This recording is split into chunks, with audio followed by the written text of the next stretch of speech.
Hello busy people, మనం ఈరోజు గులాబ్ జామున్ చేద్దామా.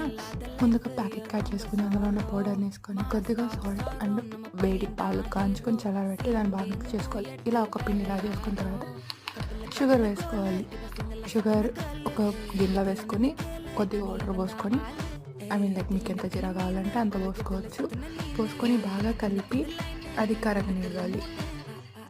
అది కరిగిన తర్వాత మనము ముందుగా కలిపి పెట్టుకున్న పిండిని గీ అప్లై చేసుకుంటూ చిన్న చిన్న ఉండలుగా చేసుకోవాలి. లైక్ ఇప్పుడు నేను ఇక్కడ వీడియోలో పిండిలో చూపిస్తున్నట్టు అలా చిన్న చిన్న ఉండలు చేసుకుని అలా పెట్టుకోవాలి. మాకైతే ఇన్ని ఉండలైనాయి ఒక ప్యాకెట్కి. సో ఇట్స్ డిపెండ్స్, కొంతమంది ఇంకా మైదా అవి కూడా వేసుకుంటారు.